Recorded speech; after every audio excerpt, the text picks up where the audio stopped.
WBXO Classic Rock Redefined. Honored to have a phenomenal guitarist, a rock legend that has played with many great bands, including Dio and Whitesnake, among a few.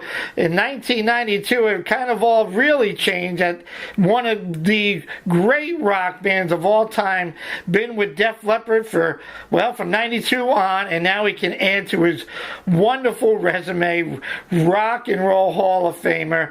And when Def Leppard's on hiatus, he's in another great all-star band called Last in Line. Great to have on the Rock and Roll phone today, Mr. Vivian Campbell. Thanks, Vivian, for your time today, my friend. My pleasure, Patrick. It's lovely to talk to you, and it's glad to see someone trying to play new music on the radio in this day and age, you know. As we were just saying, it's a real struggle.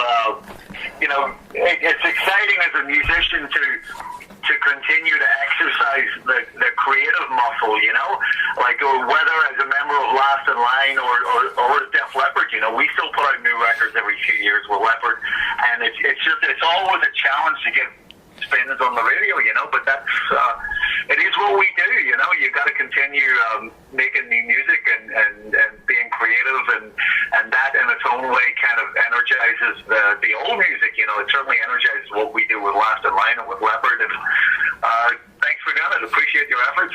Yeah, it's and I think the fans would love that. I mean, yeah, you could get up there and just do the hits, but I'm sure as an artist, it gets complacent. You want to keep creating and adding on to the resume of great catalog. So I applaud you guys for doing what you do. And as I mentioned about rolling the dice, I never thought I'd be the guy throughout the country known as the guy that rolls the dice to play your entire album. And I would play your album whether you get the 3 of a kind, the 5 of a kind, or not, because I know how hard it is and where we are today in the how the music world has evolved when it comes to promoting new music. It's all about live touring, and it's sadly the minute you guys might say, hey, and here's a track off of my new album, everybody goes to get a beer or goes to the bathroom, you know. So I'm doing my best, my friend. Yeah, we're trying. Yeah, we're trying in Last in Line, and again, the same with Def Leppard. We try to find the right balance. You know, with Last in Line, our classic catalog is the songs we wrote and recorded and toured with Ronnie back in the early 80s. You know, the first 3 DIO albums was Holy Diver, Last in Line, from where we take our name, and Sacred Heart. And although we haven't played anything from Sacred Heart in a few years, you know, a large part of the catalog and the show is made up of classics from Holy Diver and Last in Line, and we try and, you know, intersperse that with songs from our own 2 albums, from Heavy Crown from 2016 and from this our newest album, the 2 album, you know. So it's it can be a challenge, you know. We try and find the right place in the show to sandwich in the right songs, and I'm happy to say that for the most part, people seem to appreciate it, you know, and they seem to respond well to the new songs. You know, we're playing Landslide from the new album, we're playing Black Out the Sun, we're playing Give Up the Ghost, we're playing Year of the Gun from the new album, you know, and it's we're trying to fit them all in there, but we're very aware, obviously, that we understand that people are also coming. They want to hear Holy Diver. They want to hear Don't Talk to Strangers. You know, they want to hear Stand Up and Shout and all those great songs. So we always try and balance the set out to the best of our ability. Oh, it's going to be a great show, and I need to throw that in there. Vivian and the band promoting, as Viv just said, the second album entitled Last in Line 2, performing at the Chance in Poughkeepsie this Saturday night. Pretty much it will definitely be a sellout. Viv, I want to take you, this is my first opportunity talking to you, and again, I appreciate your time. I want to just start in the beginning. When did you know music was your calling? Did you go to a specific concert? Did you watch the Beatles like a lot of people did and said, man, I want to do that? How did it all start for you? It was a cold Thursday night in, I want to say it was 1971. It could have been 1972, but I know it was a Thursday night because there was a show on BBC called Top of the Pops. You know, I grew up in Belfast in Northern Ireland, and you know, we didn't get a lot of television back then, or a lot of rock radio. So I just remember, you know, every Thursday I'd start watching this show at 7:30 on Thursday evening, and I saw Mark Bolan and T-Rex. And it was just an epiphany for me. It was a life-changing life-changing moment, and I was 9 or 10 years old at the time. And I just, from that moment on, I knew I wanted to grow my hair. I wanted to get a guitar. And, I was, like I said, I was 9 or 10. I actually thought if you got like an expensive guitar, it played itself. But that wasn't the case. So I dedicated my teenage years to really learning how to play guitar. And again, it was Belfast in the early 1970s. I could not find anyone to teach me how to play guitar. I mean, we didn't have Guitar Center. We didn't have YouTube to go on and, get lessons and stuff. So I had to be self-taught. And in many ways, that was very good because I learned to create and craft my own style as a result of it, and that served me very well over the years. But, so yeah, I knew right from that moment that that's what I wanted to do with my life, and I was obsessed with guitar playing as a teenager. It was so much my passion. And then, to be honest, when you do something, when your passion becomes your career, it is very difficult to keep that fire burning. There have been, ups and downs over the decades where it really felt more like a job than a passion. And I'm very happy to say that several years ago, for various reasons, I really kind of rediscovered that passion again, and that's what led me to forming the Last in Line project, the Last in Line band, and ever since then, I've dedicated an awful lot of my spare time when I'm not working with Def Leppard. I'm literally working all the time with Last in Line, and it's hard work, but it's very rewarding and very, very cathartic to me, to rediscover that inner fire that I had as a teenager, and so it's just a pleasure to play this music and to play with Vinny Appice again after so many years. He's such an inspiring drummer, and obviously we got Phil Suzanne, who replaced Jimmy Bain, our old friend when Jimmy passed away, and Andrew Freeman on vocals. It's just a world-class singer. I mean, not that many people are aware of how phenomenally talented Andrew is, and so it's a great band to play with. I gotta say, I feel doubly blessed because not only do I play in one of the greatest rock bands ever, Def Leppard, when I'm not doing that, I'm playing this music with these incredibly talented musicians in Last in Line, and life is good, Patrick, you know what I mean? Yeah, no. Yeah, everything that you health-wise have been through as well, and I'll talk about that in a minute. When I asked Vinny, I said, I never really knew Andrew Friedman, but man, has he got a set of lungs, and seeing some of the videos of some of the shows that you've already done out in Vegas, you guys you're just having so much fun, and the energy, and it showcases off of all that. So I'm happy for you guys. And Vinny I love Vinny to death. Vinny's always been a terrific drummer and just a down-to-earth super guy. I didn't know Phil too much, but obviously I know him enough now. And it had to be a little bit different filling in Jimmy's shoes, but it seems to have worked out. So that's what it's all about, right? Yeah, Phil and Jimmy are the same, but yet very different as bass players. Phil Suzanne, obviously, his pedigree is, mostly from Ozzy Osbourne back in the 1980s, the same time that Vinny and Jimmy and I were playing with Ronnie. He was playing with Ozzy, and well-known songwriter with Ozzy, and he's gone on to work with Billy Idol and a bunch of other people since. And Phil is also, he's English. Jimmy was Scottish. He's similar. We have a very European and American balance in the band. Bill and I being European and Andy and Vinny being American, and that was always the balance of the original DIO band, with Jimmy and I and Vinny and Ronnie. And it's a nice structure to have. So Phil fits in very well. Personality-wise, we get on great with him. As a bass player, the differences between him and Jimmy are that Jimmy was a fundamental bass player, very simplistic, but such an immense tone master. His tone and his timing was impeccable. And Phil is a more adventurous bass player. He's more.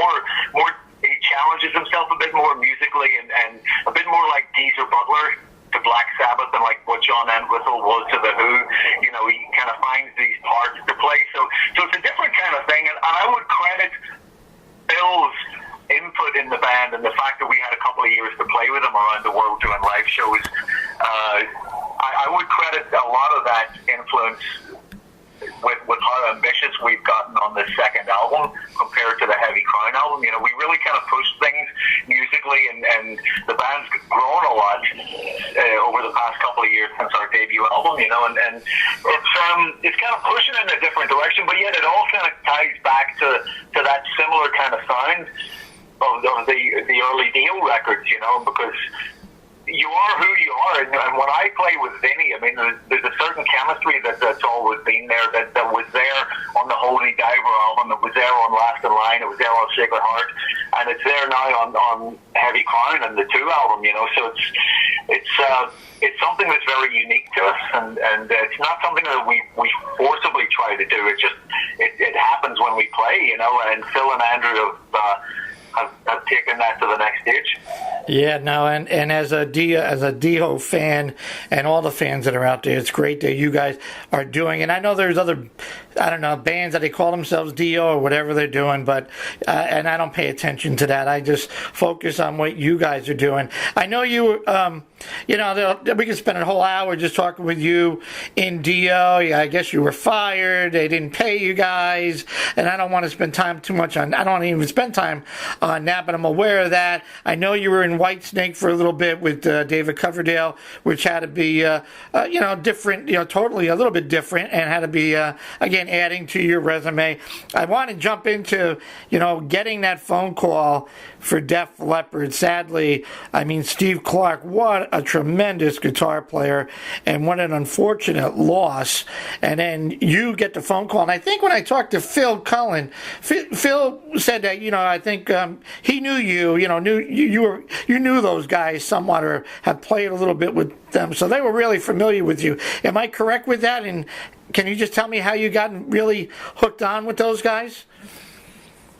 Well, I'd always been a Leppard fan, like even going back to my very first band was a band called Sweet Savage. I formed back in the late 1970s back in Belfast, and you know, we never really reached any great level of success. You know, we got big in Ireland, did a couple of tours around the UK, opening for bands, but we never really broke big.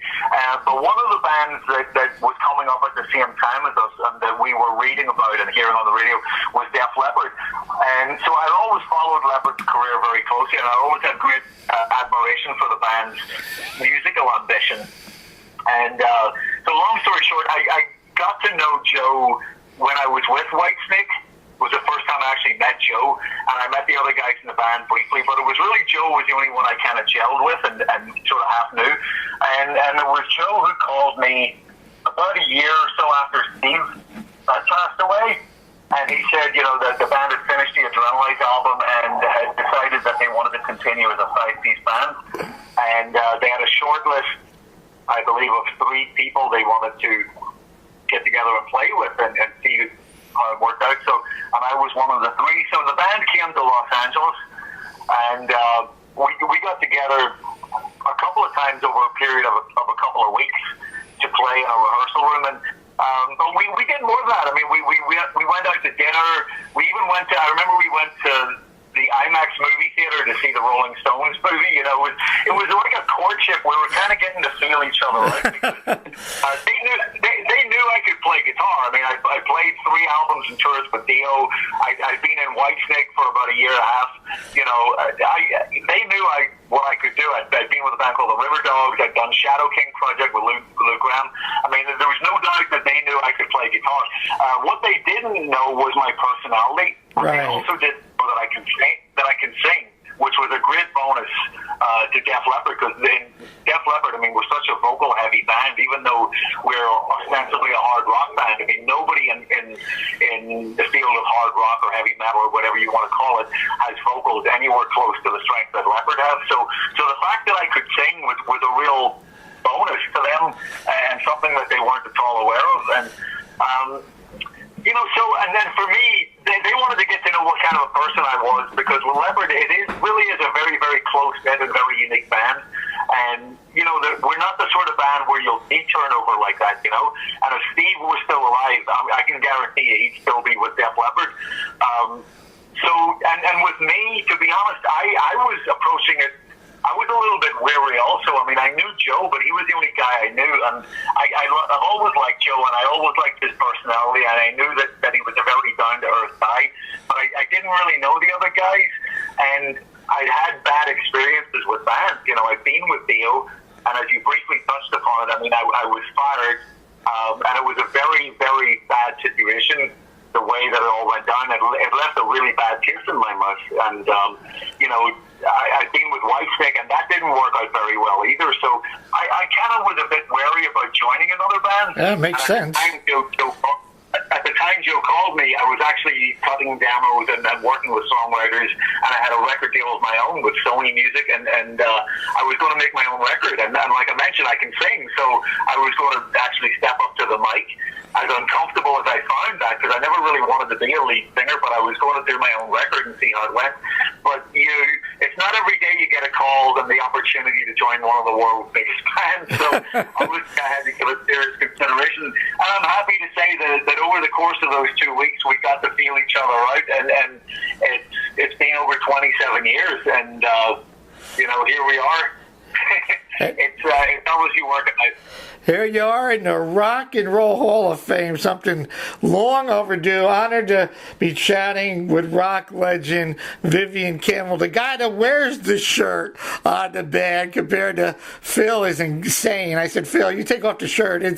He's just a fitness guru. I love Phil to death on the other side of the stage when you guys play. Seen you guys a bunch of times, and it's incredible. Congratulations on getting into the Rock Hall of Fame. I don't know if I asked Phil, but you play pretty much Steve's licks or riffs, I should say, and Phil plays his stuff back and forth.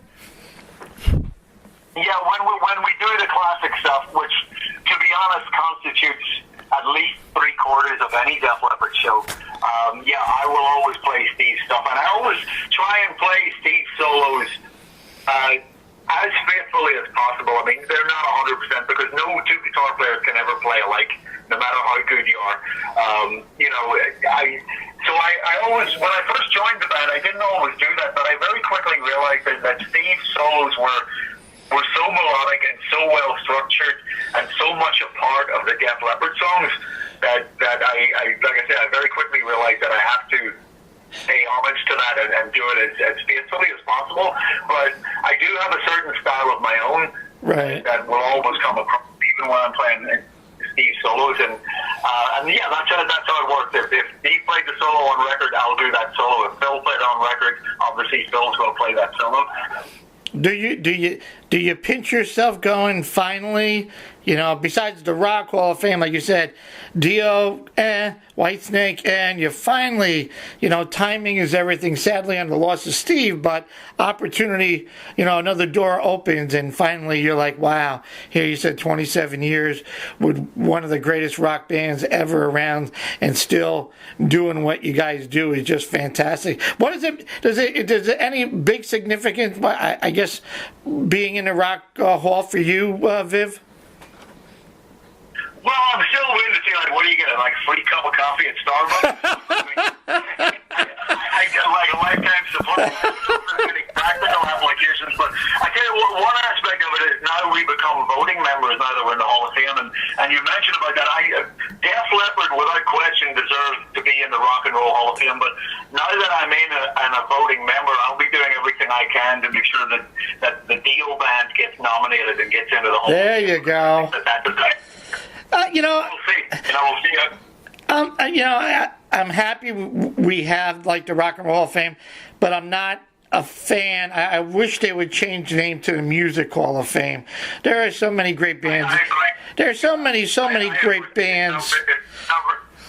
Yeah. You know, that should really just rock anymore. Yeah, right, exactly. And it's you know, how many albums what's the formula? You know, how many million album worldwide do you have to get in? And I'm sure, you know, like politics and everything else. But again, we could talk about that for another hour. But yeah, my thing is change. If you're a voting member, Viv, work on changing the name to Music Hall of Fame. And then I think everybody would understand it and appreciate it more on some of the nominations that get in. But it is what it is today. saying you guys are well deserved and needed to be in it, and I'm happy for that. Now, more importantly, is several years ago you revealed about lymphoma, that you're diagnosed with this.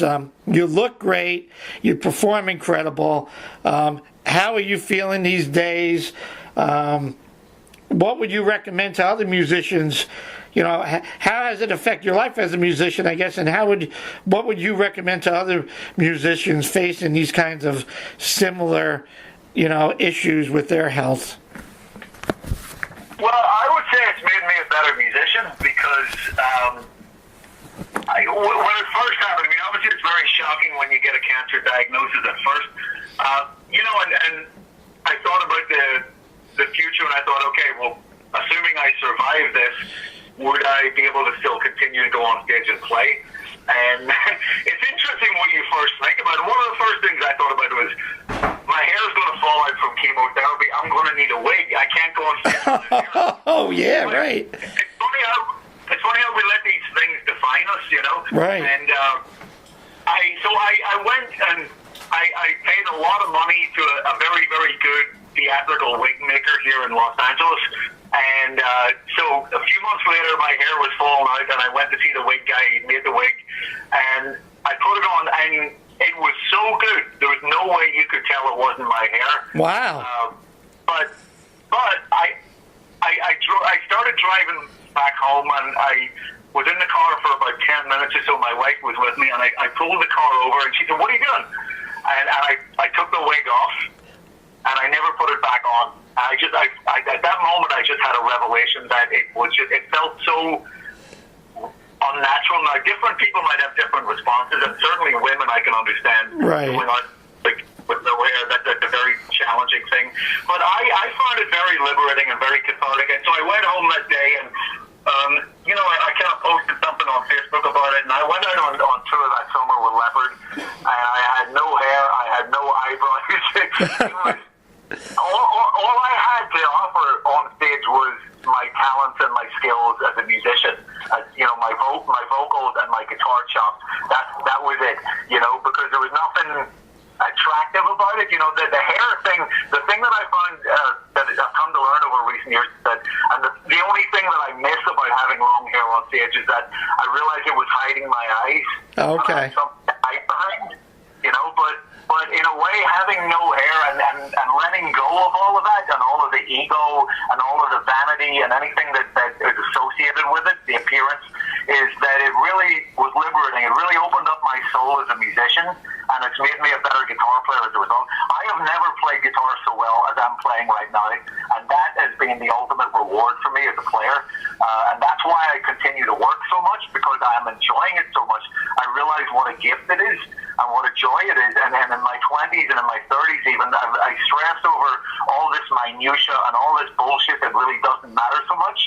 And it inhibited the way that I play. And now, the floodgates are open, and I'm just so enjoying my work even more than ever. And like I said earlier, it is such a gift for me to not just play in one of the world's greatest bands, but in one of the world's greatest bands that you've never heard of, Last in Line.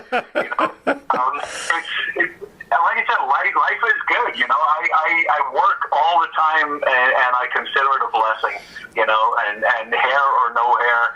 Now I've got a proper grown-up haircut. And yeah, there's times when I'm on stage and I wish I had more hair so I could hide behind the stage. But that's not what it's about. It's about the music, Well, we're glad that you're doing well, and the best is coming out. And I hear you. Every day is a blessing and a gift, and I'm sure it was it's a wake-up call. I deal with friends that are going through it now, and there are non-stop, because at any moment it could be over. So I am happy for you, Viv, and we're all behind you, and you keep doing what you need to do, and we're there for you. We're certainly playing all the tracks of Last in Line, as I have been when you came out with Heavy Crown, and certainly going to play more tracks from Last in Line 2. Viv, Viv, Vinny, Phil, and Andrew come into the chance this Saturday night, and I just can't wait. Can't wait to roll the dice with you. Before I let you go, I gotta say, you are the owner of one of my favorite Instagram stars that travels and tours with you and has over 7,000 followers. Rockstar Stu, man. Oh yeah. I'm like, I mean, he's a little rags to riches success story. Stu, for anyone who doesn't know, Stuart is my small dog that my wife and I rescued many years ago from the dog pound in LA. They were going to put him down. And so we went, and we weren't even going to keep him at first. We just fostered him to get him off a death row. And he turned out to be such a great dog, and we kept him, and he travels the world with it. He's travel size, you know. He's only about 18 pounds, so the perfect size for traveling, and he's been around the world with us. He's been on private jets. He stays at the Four Seasons Hotel. He's flown on a private jet with Gene Simmons. Gene took him home from a show once with travel with us. He's had his picture taken with all these rock stars. Brian May is one of his closest buddies. You know, he is a rag to riches story. So yeah. I love it. I was like, it's a great idea. I love it. He's a beautiful looking dog, and you always throw him out there, and it is. I hope. Will he be in the Chance in Poughkeepsie on Saturday? I got to get a picture with rock stars too. No, here's the thing. He only tours with Def Leppard. Oh. He's a snob. He said, you know, in Last in Line, we travel in a Splendor van. In Def Leppard, it's a bit more luxurious, and so Stuart, he doesn't do vans. He doesn't do vans. That is too much. Well, Viv, I can't thank you enough. I hope you enjoyed the chat as much as I have, and I'm certainly looking forward to it. I know it's going to be a great show, and hopefully get the opportunity to say hello, get you to roll the dice, and say hi to everybody. Great to talk to you, Patrick. Thanks for having me on. Rock and Roll Hall of Famer Vivian Campbell on the Pat Show on WBXO. Get your tickets today. They're going to sell out fast Saturday night. We are classic rock, and we are redefined.